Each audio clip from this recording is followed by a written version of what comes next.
지난 주간에 한 후배 목사님을 만나서 교제할 기회가 있었습니다. 교회를 개척한 지 이제 8년 정도 지난 분인데요.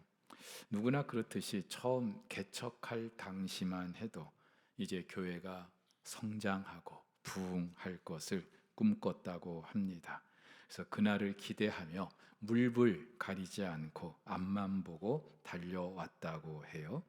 아이들이 한창 성장기를 지나고 있었음에도 그 아이들 제대로 돌보지 못할 정도로 목회에 전념을 했다고 합니다. 근데 8년이 지난 지금 개척 당시와는 크게 달라지지 않은 그 현실 때문에 너무 힘들어하고 있었어요. 여전히 상가 2층에 새들어 있습니다.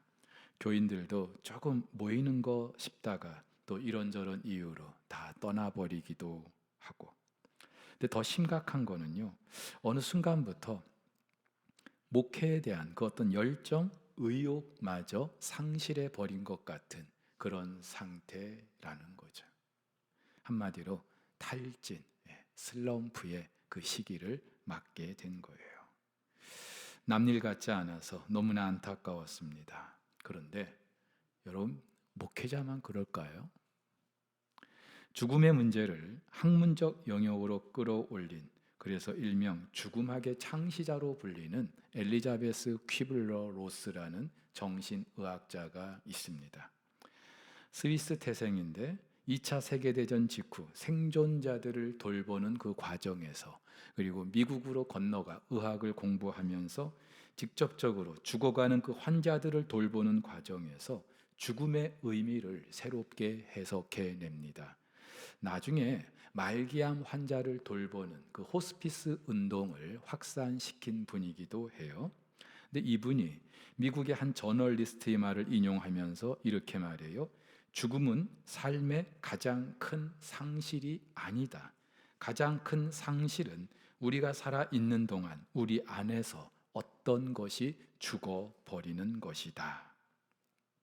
우리는 죽음이 끝이라고 생각합니다마는, 제일 큰 상실이라고 여깁니다마는, 사실은 살아있는 동안 그 무엇이 사라져 버리는 것, 죽어버리는 것, 이것이 가장 큰 상실이라는 거죠. 육체적인 죽음보다도 꿈, 희망, 그 어떤 열정, 이것이 사라져 버리는 것, 이것이 더 큰 비극이라는 거예요. 죽음을 맞이하기 전에 이미 죽어가는 것이죠. 생존은 있는데 생명이 없는 것 같은 것, 이것이 더 큰 비극이라는 거예요. 어쩌면 1세기 그리스도인이 그랬을 수 있습니다. 로마의 황제 숭배를 거부한다는 이유로 모진 핍박과 환난을 겪어야 했습니다. 요한도 오늘 9절에 있는 말씀대로 하나님의 말씀과 예수를 증언했다는 그 이유로 반모라는 섬에 유배를 당하게 됩니다. 지금의 그리스 그 에게해에 있는 한 섬인데요, 사방이 바다로 둘러싸인 외딴 곳이고, 그래서 정치범 또는 종교범 같은 범죄자들을 이곳에 가두는 천연 감옥과 같은 역할을 했던 섬이라고 합니다. 단종이 유배 갔던 그곳과도 거의 비슷해요. 자, 이 반모섬에 갇혀 지내면서 요한이 던졌던 질문이 무엇일까요? 하나님은 과연 살아 계시는가? 하나님은 과연 이 땅을 통치하시는가? 그렇다면 과연 이 로마는 어떻게 될 것인가? 이 땅의 그리스도인들은 어떻게 될 것인가? 그렇죠? 하나님을 믿어요? 근데 그 하나님이 안 계신 것 같은 하나님 부재의 그 현실, 어쩌면 지금 요한이 이 반모라는 섬에 갇혀 지낸 것보다 더 큰 고통일 수 있을 거예요. 우리도 마찬가지죠. 살다 보면 이런저런 예상치 못한 고난이 쓰나미처럼 몰려옵니다. 딴에는 그래도 믿음을 지키며 산다고 애를 썼는데, 그것과 상관없이 내 삶에 주어지는 이런저런 고난 앞에서 우리는 깊은 영적인 침체와 함께 절망을 경험하게 됩니다. 그러면서 어쩌면 요한이 품었을 그 질문, 우리에게도 예외가 아니라는 사실을 알게 되는 것이죠. 자, 그런데 여러분, 바로 그 고난의 밤, 사방이 바다로 둘러싸인 그 고립된 섬에서 요한은 열린 하늘 가운데 영광스러운 주님의 모습을 보게 됩니다. 그리고 절망 가운데서도 희망을 품게 되는 거예요. 그러면서 그 희망의 메시지를 성경 제일 마지막 책으로 저와 여러분들에게 남기고 있습니다. 사랑하는 우리 성도 여러분, 그렇다면 저와 여러분들도 어쩌면 절망할 수밖에 없는 그런 삶을 살고 있는데, 그런 상황 속에서도 우리가 희망을 품을 수 있는 근거 있겠죠. 오늘 요한을 통해서 우리는 그 희망의 근거를 찾게 됩니다. 가장 큰 근거는 바로 예수 그리스도께서 온 우주 만물의 주관자가 되신다는 사실 때문입니다. 환상 가운데 요한에게 나타나신 예수님 이렇게 말씀하시죠. 두려워하지 말라. 나는 처음이요 마지막이니 곧 살아있는 자라. 내가 전에 죽었었노라. 볼지어다 이제 세세토록 살아있어 사망과 음부의 열쇠를 가졌다고 말씀하셔요. 여기서 예수 그리스도는 크게 세 가지로 당신이 어떠한 분인지를 말씀하십니다. 첫 번째, 처음이고 마지막이라고요. 알파와 오메가가 되신다고요. 한마디로 역사의 주관자가 되신다는 거예요. 두 번째, 살아있는 자라고 합니다. 죽은 자가 아니라 살아있는 자라고. 그것도 세세토록 영원히 살아계신 분이라고요. 무엇보다도 사망과 음부의 열쇠를 가졌다. 이 세상의 역사 제멋대로 아무런 목적 없이 흘러가는 것 같아도 예수께서 이 역사의 심판자가 되신다는 사실을 분명히 말씀하고 계시는 거예요. 여러분 보세요. 요한에게 찾아오신 이 예수님 어떤 분입니까? 살아계신 분이라고요. 역사의 주관자가 되시는 분이라고요. 무엇보다 심판자가 되시는 분이라고요. 이 하나님께서 지금 요한에게 말씀하셔요. 희망을 품을 수 있는 근거가 되지 않겠습니까? 근데 결정적으로 희망을 품을 수 있는 근거, 그 예수 그리스도의 관심 바로 교회에 있다는 거예요. 지금 요한은 로마의 도미티아누스 황제 때 지금 이 반모섬에 유배해 와 있습니다. 당시 대부분의 그리스도인들이 경험했던 상황이죠. 당시 로마와 로마 황제의 그 권세는 하늘 높은 줄 그렇게 계속되고 있었고, 상대적으로 핍박받는 교회들은 붕괴 직전에 놓이게 됩니다. 너무나 안타깝고 절망스러운 상황이죠. 자, 그런데 바로 이때 요한은요, 성령에 감동돼서 이제껏 한 번도 본 적이 없는 것 같은 주님의 모습을 보게 됩니다. 큰 나팔 소리 같은 주님의 음성을 듣습니다. 그러면서 예수님 말씀하시죠. 내가 지금부터 일러주는 이 말을 너는 그 7 교회에 전하라고 하셔요. 에베소, 버가모, 서머나, 두아디라, 사대, 그리고 빌라델비아, 라오디게아. 여러분, 요한계시록은요, 우리가 앞으로도 살펴보겠습니다마는 하나님께서 역사의 끝에 행하실 일이 무엇인지, 그리고 하나님께서 이루실 일이 무엇인지 이것을 총체적으로 저와 여러분에게 전해주고 있습니다. 자, 그렇다면은 당대 최고의 그 권력을 가지고 있는 로마의 황제에게 이 소식을 먼저 전해줘야 되지 않겠어요? 지금 로마가 세계를 쥐락펴락하고 있어요. 그렇다면 장차 이 세상의 역사가 어떻게 될 것인지, 하나님께서 이 세상 속에서 어떤 일을 이루실 것인지, 이 놀라운 그 비밀을 로마의 황제에게 전해주셔야 하는데 왜 하나님은 당시 핍박받는 환난 가운데 있는 교회들에게 말씀하시는 걸까요? 저 같으면요, 로마 황제에게 이 메시지를 전하면서 너 지금 회개하지 않으면 심판을 받을 거야, 그렇게 말해주고 싶은데 왜 하나님은 교회들에게 이 말씀을 주시는 걸까요? 근데 여러분, 이게 한두 번이 아니에요. 누가복음 3장에 보면은 하나님의 말씀이 비로소 오랜 그 암흑의 시간을 뚫고 사람들의 인간 세상에 임하게 됩니다. 신구약 중간 시대라고 해서 한 400년 정도 하나님의 말씀이 없었던 그 시대, 그런데 바로 그때 그 시대의 어둠을 뚫고 하나님의 말씀이 임하는데 누구에게 임하는 줄 아십니까? 누가복음 3장에 보면은요, 누가는요 당대 로마의 황제가 누구인지, 이스라엘의 왕들이 누구인지, 대제사장이 누구인지, 기라성 같은 그런 권세 있는 사람들을 언급하면서 바로 그때에 하나님의 말씀이 빈들에 있는 요한에게 임하였다라고 말하고 있어요. 사랑하는 우리 성도 여러분, 사실 우리 하나님께 있어서 이 로마의 멸망은요 그렇게 큰 관심거리도 아니에요.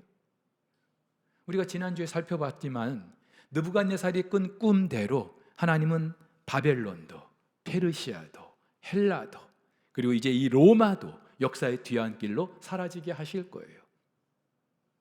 자, 근데 그 가운데 우리 주님의 관심이 만약에 세상 나라에 있었다면은 그 세상 나라를 어떻게 해서든지 망하지 않게 하고 그 세상 나라들을 통하여 당신의 일을 이루실 것인데, 주님의 관심은 교회에 있거든요.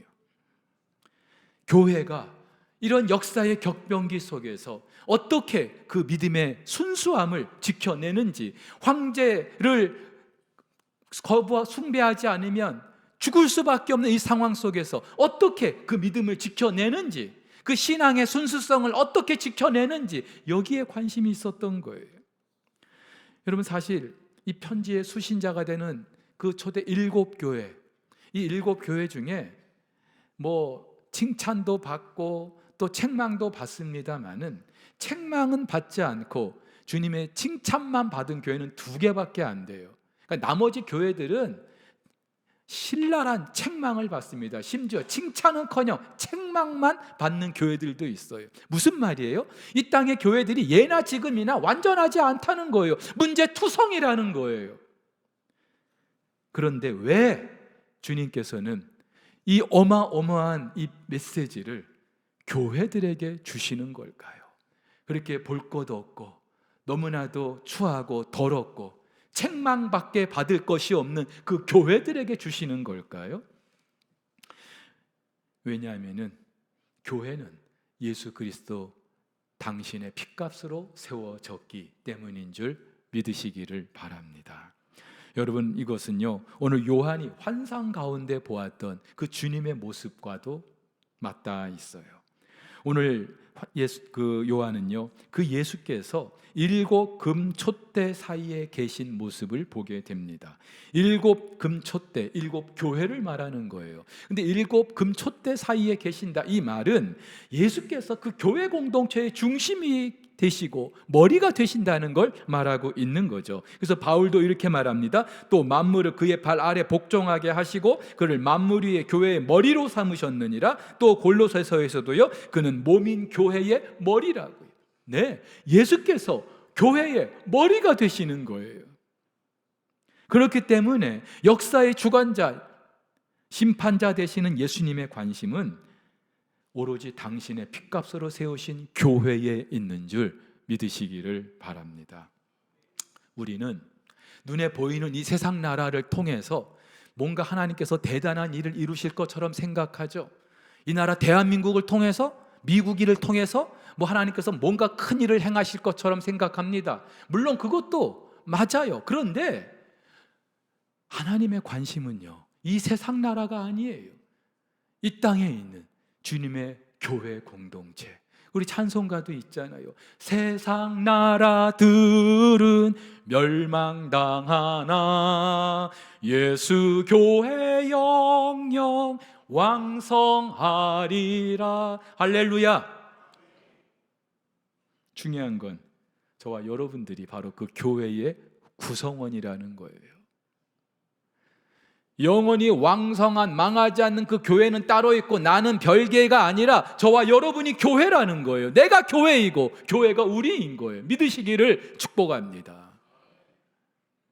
무엇보다 오늘 13절부터 16절까지 요한은요 예수님의 그 모습을 환상 가운데 보았던 예수님의 모습을 이렇게 묘사합니다. 촛대 사이에 인자 같은 이가 발에 끌리는 옷을 입고 가슴에 금띠를 띠고 그의 머리와 털의 희기가 흰 양털 같고 눈 같으며 그의 눈은 불꽃 같고 그의 발은 풀무불에 단련한 빛난 주석 같고 그의 음성은 많은 물소리와 같으며 그의 오른손에 7 별이 있고 그의 입에서 좌우에 날선 검이 나오고 그 얼굴은 해가 힘있게 비치는 것 같더라. 여러분이 성경 읽으면서 우리의 상상력을 아무리 동원해도 도대체 어떤 모습인지 가늠이 되질 않아요. 무슨 외계인 같기도 하고요. 이 AI의 도움을 받아서 이 구절을 이렇게 지금 만들어 본 거예요. 근데 여러분, 그래서 요한도 여러분 이게 사실이라고 여러분 여기지 마시고 이럴 것 같다는 거, 그렇죠? 요한도 자기가 보았던 예수님의 모습을 이것이다 이렇게 명시하지 않아요? 무엇 같다, 무엇 같다 계속해서. 요한 자기도 상상의 날개를 총동원하면서 그 예수님의 모습을 묘사하려는 것이죠. 근데 여러분, 요한이 묘사하는 이 예수님의 모습은요 그렇게 낯선 것도 아니고 생소한 것도 아니에요. 왜냐하면 구약 성경에 이미 다 언급이 되어 있거든요. 자, 인자 같다, 다니엘서 7장에 나오는 구절이에요. 발에 끌리는 옷, 가슴에 금띠, 출애굽기 28장에 있는 대제사장이 입는 옷. 예수가 대제사장이라는 말이죠. 양털과 눈 같은 머리와 털, 다니엘서 나오는 심판자 되시는 그 메시아를 묘사하고 있어요. 불꽃 같은 눈, 풀무불에 단련한 빛난 주석 같은 발, 많은 물소리 같은 음성, 입에서 나오는 날선 검, 해가 힘있게 비치는 것 같은 얼굴, 이게 다 의미 없이 그리고 전혀 근거 없이 지금 요한이 말하고 있는 게 아니라 이미 구약 성경에 장차 오실 메시아의 모습을 이렇게 묘사하고 있다는 것이. 여러분 무엇을 말합니까? 당신의 나라를 이루고자 하시는 이 하나님의 계획은 어느 날 갑자기 우연히 그렇게 생긴 게 아니에요. 이미 창세전부터 하나님이 계획하신 일이에요. 그리고 이것을 이루기 위하여 지난 역사 속에서 하나님은 당신의 선지자들을 보내서 이것을 계시해 주셨어요. 그리고 이제 때가 돼서 그 하나님이 왕으로, 전사로, 그리고 심판자로 임하실 것을 요한에게 지금 보여주고 계시는 거예요. 그런데 바로 그 주님의 관심이 어디에 있다는 거예요? 교회에 있다는 거예요. 저와 여러분에게 있다는 거예요. 여러분이 사실 믿으시기를 축복합니다. 말씀드렸어요. 교회하고 나는 별개가 아닌 내가 교회인 거예요. 그렇다면 지금 내가 어떤 상황에 있든지 어떤 고난에 처해 있든지 그것이 절망할 이유가 되지 않는 이유, 우리 주님의 관심은 저와 여러분에 있기 때문인 줄 믿으시기를 바랍니다. 더 결정적으로 우리가 절망하지 않을 수 있는 이유, 장차 이루실 일의 중심에 교회가 있기 때문이에요. 예수님은 환상 중에서 요한에게 나타나셔서 장차 될 일을 말씀하시죠. 지난 1장 1절에서 속히 반드시 이루실 그 일, 그거예요. 다시 말해서 역사의 주관자이신 우리 주님께서 때가 되어 이루실 창세전부터 계획하신 그 일. 근데 그 일을 20절에서는 7별의 비밀이라고 합니다. 7별의 비밀. 비밀은 전에는 감춰져 있었어요. 근데 이제 때가 돼서 밝히 드러나게 된 걸 말합니다. 근데 이 비밀이 7별과 관련이 있다는 거예요. 7별이 무엇일까요? 오늘 성경에서는 7별은 7교회 사자라고 하는데, 이 사자라고 하는 말은요 헬라어로 앙겔로스 해가지고 보통 일반적으로 당시 7교회의 어떤 지도자들, 감독들을 그렇게 말한다고 말하는 분들도 있어요. 근데 요한계시록에서 앙겔로스, 이 천사가 사람에게 사용된 예가 없어요. 그래서 대부분 이 7사자, 7별, 당시 그 7교회를 지켜주는 그 천사들일 것이다, 그렇게 해석을 합니다. 저도 그 해석에 동의하고 있어요. 근데 이걸 뒷받침해 주는 말씀이 있는데, 요한계시록 22장 마지막 부분에 가면 이렇게 기록하고 있어요. 이것들을 보고 들은 자는 나 요한이니 내가 듣고 볼 때에 이 일을 내게 보이던 천사의 발 앞에 경배하려고 엎드렸더니 그가 내게 말하기를 나는 너와 네 형제 선지자들과 또 이 두루마리의 말을 지키는 자들과 함께 된 종이니 그리하지 말고 하나님께 경배하라. 요한이요, 자기에게 그 하나님의 말씀을 전해준 그 천사에게 이제 마지막 요한계시록 22장에 가가지고 그 모든 비밀을 알게 됐어요. 그래서 그것을 알게 너무나 기쁘고 감격스러워서 그것을 알게 해준 하나님의 천사에게 경배하려고 했는데 천사가 너 나에게 하지 마라. 나도 너희와 똑같이 함께 된 종이다. 하나님께 경배해라. 무슨 말이에요? 천사이지만 역시나 하나님의 피조물이라는 것이죠. 그러면서 우리의 경배는 오로지 창조주 하나님께 올려드려야 된다는 걸 말하고 있어요. 그러면서 이 천사가 뭐라고요? 너희들과 내가 함께 된 종이다. 다시 말해서 이 땅의 교회들하고 천사들 자기들하고 동일시하고 있다는 말이에요. 여러분, 이 구절은요, 이 땅의 교회들이 어떠한 공동체인지 저와 여러분들에게 너무나 귀한 통찰력을 제공하고 있어요. 우리는 흔히 지상에 있는 이 교회 공동체만 생각합니다. 근데 어때요? 문제투성이죠. 냄새나고 더럽고. 그래서 많은 사람들이 이 땅의 교회들을 싸잡아 비난합니다. 함부로 욕합니다. 근데 여러분, 교회는요, 그런 공동체가 아니에요. 오늘 성경은 교회가 이 땅뿐만 아니라 하늘에 있는 그런 공동체라는 사실, 교회는 이 땅에 존재하지만 그러나 하나님께서 이루고자 하시는 그 진정한 교회 공동체는 전 우주적이라는 그 사실, 그리고 바로 그 교회를 통하여 당신의 그 비밀스러운 일을 이루고자 하신다는 그 사실, 이렇게 보면은요, 우리는 눈에 보이는 이 땅의 교회만 생각하는데 아니죠. 하나님께서 그 아들 예수 그리스도를 통하여 핏값으로 세우신 교회는 이 땅에 뿐만 아니라 하늘에까지 전 우주적으로, 그리고 바로 그 영광스러운 교회를 통하여 당신의 나라를, 당신의 일을 이룰 것을 말씀하고 계신다는 거예요. 여러분, 얼마나 영광스럽습니까? 얼마나 감격스럽습니까? 근데 우리는 언제부터인가 우리의 이런 정체성을 잊고 살아요. 그저 내 눈에 보이는 그 형편과 상황과 자격만 가지고 내가 이 땅에서 살 소망이 있네 없네, 내 앞으로의 인생이 비전이 있네 없네, 꿈, 희망, 열정, 이런 것들이 죽어버렸어요. 살아있는데 다 죽어버렸어요. 사랑하는 우리 성도 여러분, 저와 여러분은 우리 주님께서 핏값으로 세우신 교회의 일원이고, 저와 여러분이 교회이고, 이것이 진정한 저와 여러분의 정체이고, 바로 저와 여러분들을 통하여 하나님께서 그 영광스러운 나라를 이루시는 줄 믿으시기를 바랍니다. 그러니까 우리는요, 대단한 존재인 거예요.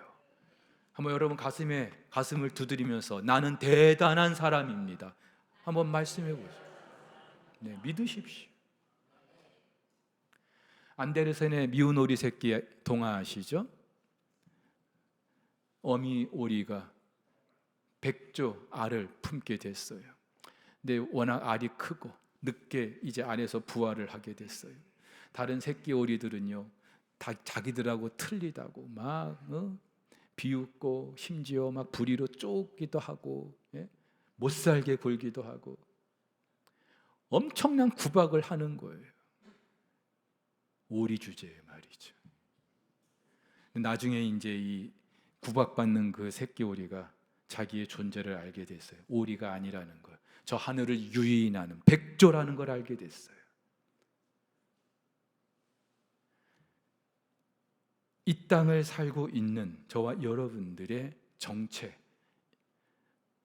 특별히 하나님의 자녀인 저와 여러분들의 진정한 정체를 모르고 그저 세상 사람들과의 그런 경쟁에만 휩싸여서, 그들보다 나은 게 없다고 생각해서 늘 초라한 모습으로 살고 있는, 어쩌면 이 땅의 교회들을 향한 그런 동화가 아닐까 싶기도 합니다.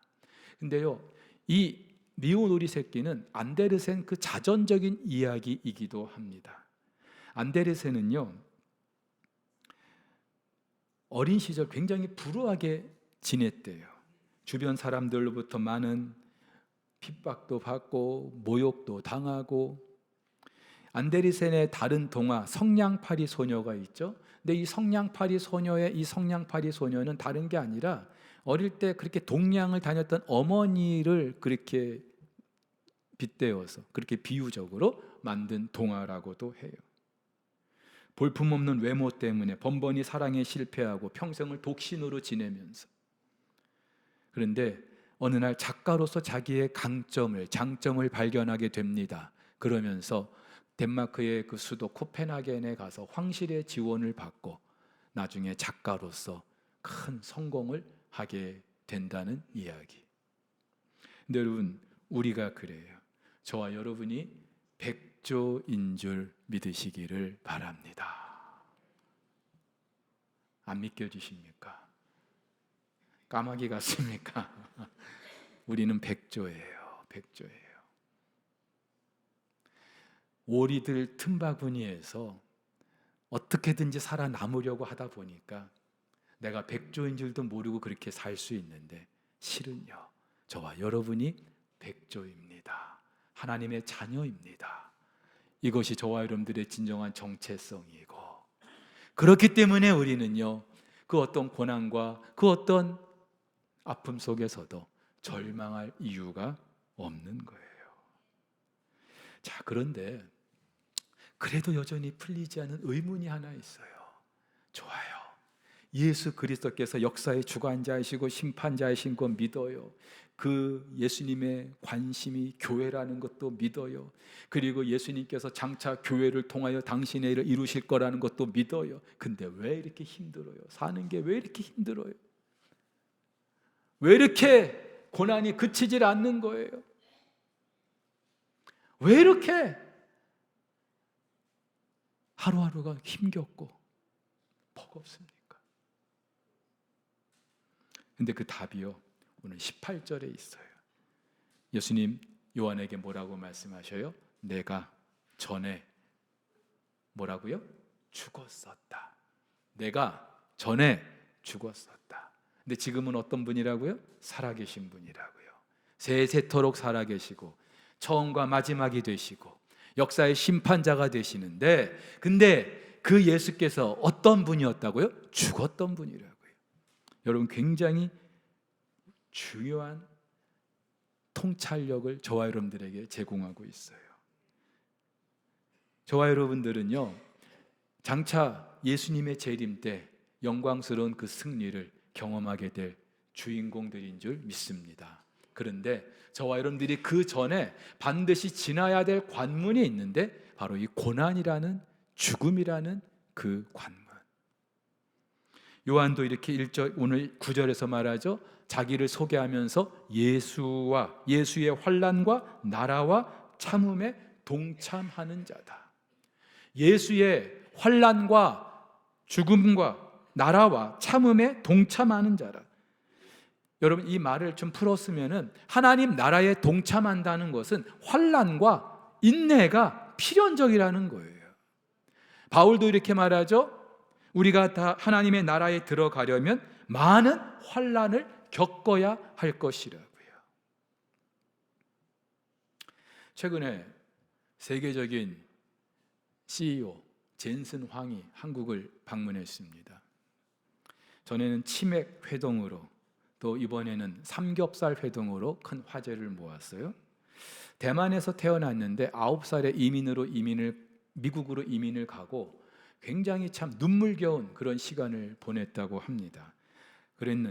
그랬던 그가 현재 전 세계 시가총액 1위 엔비디아의 CEO가 됐어요. 한마디로 이분의 그 지난 인생 이야기는 드라마와 같은, 나이도 뭐 저랑 별 차이가 없는데 저는 뭐 했나 싶어요. 근데 이분이 지난 주간에 국내 한 토크쇼에 출연해 가지고 이야기를 나눠줬는데 여러분들도 아마 그 프로그램을 보신 분들이 있겠지만 굉장히 도전을 받았어요. 이분이 이렇게 말해요. 살면서 반드시 고생해야 하는 건 아니다. 아니라고. 그죠? 고생 굳이 할 필요 없다. 근데 위대해지려면 고생해야 된다.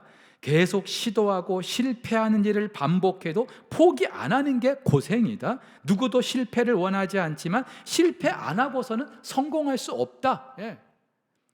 그러면서 우리 젊은이들에게 도전을 하기를 실패해라. 실패할 것이 두려워서 머뭇거리지 말고 마음껏 실패해라. 그리고 또 시도해라. 실패하냐? 또 시도해라. 우리 대한민국의 부모님들은 어때요? 자녀들만큼은 실패하지 않게 하려고 어떻게 해서든지 실패하지 않을 수 있는 그런 길만 가게 하려고 하는데 이분은 생각이 완전히 달라요. 실패를 최대한 많이 해보게 하라는 거예요. 근데 중요한 것은 지금 이 시대가 우리에게 요구하는 인재상이 있다면 똑똑한 사람 아니라는 거예요. 공부 많이 한 사람 아니라는 거예요. 요즘에 AI가 발달해가지고요, 아무리 공부 많이 해도 AI 못 당하거든요. 똑똑한 사람이 중요한 게 아니라 그 어떤 실패 속에서도 회복 탄력성이 있는 사람. 실패했어요? 넘어지지 않고 다시 오뚜기처럼 일어설 수 있는, 용수철처럼 일어설 수 있는 이런 회복 탄력성이 있는 사람, 이런 사람을 원한다고요. 그렇죠? 누구나 실패할 수 있죠? 근데 실패하고 나서 넘어진 게 아니라 다시 일어설 수 있는. 근데 이게요, 세상 사람들도 그렇게 해가지고 성공이라는 그 경지에 오르는 사람들도 있는데, 여러분, 우리 그리스도인들은요, 회복 탄력성 하면은 이게 우리 거 아니에요? 우리 전매 특화 아니겠어요? 여러분 그렇게 생각하십니까? 아니에요?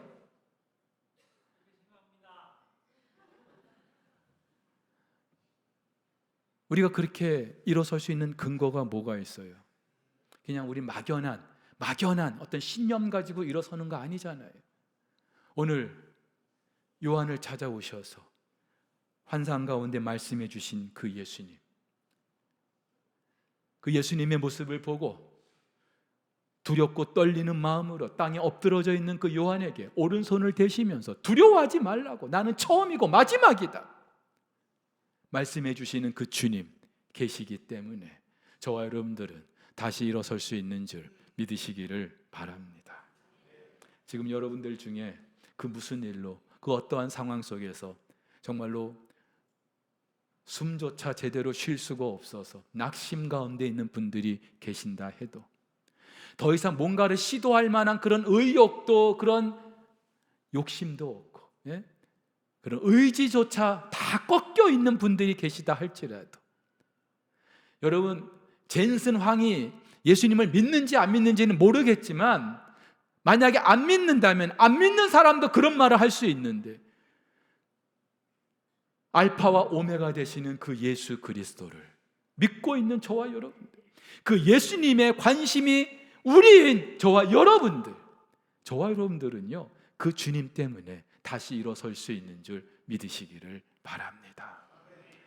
그 주님께서 우리를 찾아오시고 그 오른손 얹어 주시면서 사랑하는 아들아, 사랑하는 딸아, 두려워하지 말아라, 다시 일어서라, 나는 처음이고 마지막이고, 그 주님의 음성 들을 수 있기를 예수님의 이름으로 축복합니다.